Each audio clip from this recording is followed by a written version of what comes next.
the rotating part here is an arrangement of conducting bars. And of course, you're going to have mechanics who are going to investigate exactly how this component works.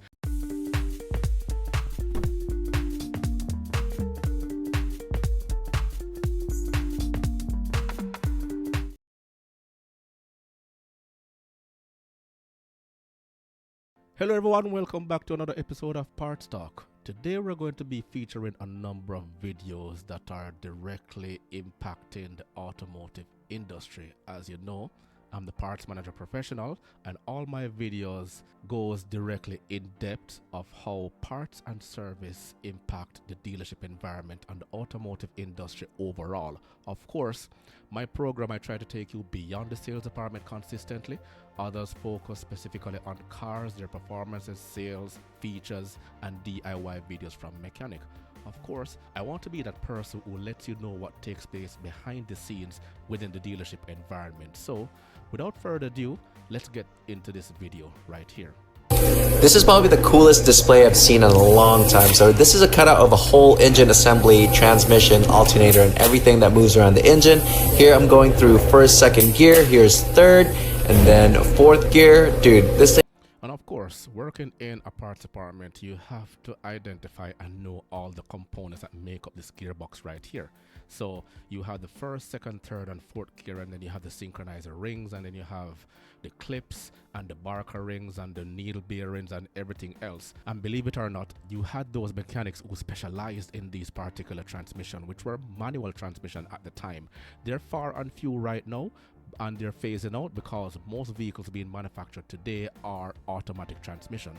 Is so cool. So you can see everything move. The clutch is the bottom right here on the bottom right, and then the gears, the forks, everything. That's exactly how the transmission works. It's most. And here you have the clutch and the pressure plate and the flywheel, and these are components that are broken down into many different pieces, designed of course by engineers to keep us going. I'm going to get directly to the point so you understand exactly where I'm going with this. People just don't know. There's the clutch, that blue piece. Obviously you can see the pistons right there go up and down, and then the starter is right there on the bottom left. That's the oil filter. It's gigantic. You can. Of course, it's connected to the engine right here. You have the pistons, and there you have the distributor wires. He's looking at the camshaft inside, and other components of the engine itself. But this is a diesel infused engine. See the cam on this engine, the valve springs, and the looks like rockers. Here's the alternator, which is pretty cool. You can see the magneto, and then that is a fan right there. It's OG fan. And you can see the timing chain connected to the crank to the bottom, and on the right here you can see the distributor, which connects to the spark plug wires that goes into the head itself to the spark plugs. Pretty dope display. And of course, this is exactly where the technology is coming from. So let's go into the other one, and then you'll know exactly where we are today. Tesla Motors engineers made a stunning design choice when they developed the Tesla Model 3. They abandoned the conventionally used and well-proven induction motors and replaced them with a new kind of motor, the IPM Syn RM. These motors have a totally different design, making use of both magnetic and reluctance action. The big news is that Tesla Motors has started replacing the induction motors in their Model S with these new motors as well. How do these motors work? What's so special about the IPM Syn RM? Let's explore. To get a clear answer, we first need to understand the Model S's electric motor, which is an induction motor. Clearly, as you can see, the rotating part here is an arrangement of conducting bars. And of course, you're going to have mechanics who are going to investigate exactly how this component works. They're going to break them down, and they're going to be matching. And we look forward to those mechanics doing the how-to and the DIY videos on YouTube, because that is basically where we get a lot of our knowledge. Back in the days, and I say yes, back in the days, it used to be forums where mechanics will go and exchange ideas and input problems as to where they want to identify exactly how to solve a problem. Now with today's technology, they don't have to do that. And of course, you have the manufacturers now giving the dealerships direct access to the information before even the vehicle rolls off the production line. Alternating currents from the battery packs flow into the motor's outer windings. This will create a rotating magnetic field. The fluctuating field interacts with the rotor bars and generates electromotive forces on them, which in turn generates currents in the rotor bars. The interaction between these induced currents and the RMF imposes force on the rotor bars, and the rotor starts to spin. These motors are efficient, but not up to the mark. For instance, long drives at cruise speed lose 3% to 4% of energy to generate currents in the rotor bars. I'm not involved with Tesla yet, but it will be interesting to see if and how these components will be sold.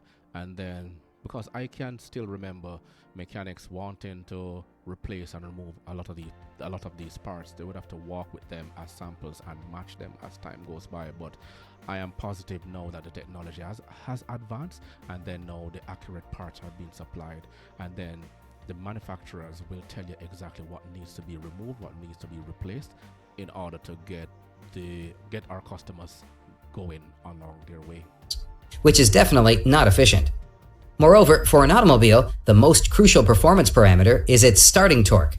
Even though the induction motors have a better starting torque than IC engines, there is a motor technology that provides even better starting torque from the same motor volume, a motor technology based on permanent magnets. So there you have one other video telling us exactly how the induction motor works.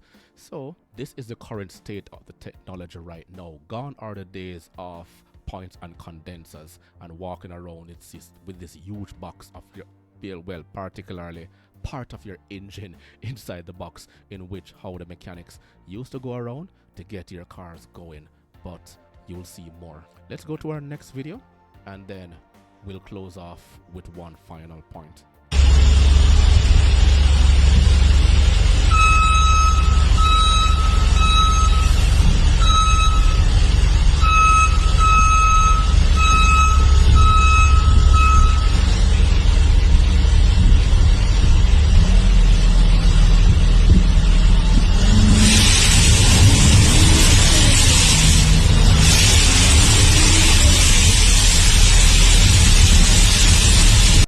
So when you walk inside a supermarket or that fruit market itself, and you see all these fruits on display, this is one of the components of how it is done.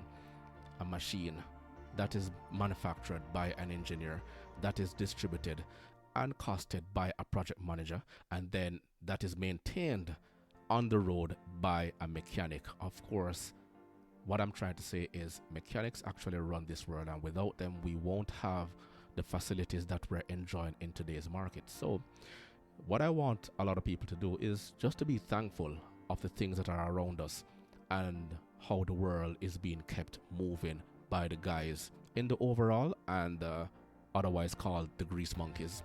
Salute to them. And to close out in our final video, let me show you this clip that I came across from TikTok, of course, and it's very concerning, but of course you will understand exactly after you go through it. It really died?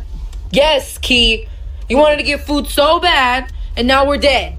In the middle of nowhere. Go in there, ask them. See if it's too urgent, please. I literally just told you, Keyshawn, we're literally at the vet in the middle of the road, Keyshawn. Is that the cops? Oh my gosh. You talk to him. You talk to him. Keyshawn. You guys up to today? The Tesla died, man. We don't want no trouble. Why another one pull up? Oh my gosh. Stay over this damn Tesla. Hurry up, get the car. Come on. Yup, and that is my fear of owning a Tesla. As he said, the Tesla died. There's no charging station anywhere around. Luckily, they had an extension cord and they had to borrow current from the nearby shop. Of course, the police officer pulls up, and the first thing he said, "You talk to him." Then he told the officer, "I don't want no trouble."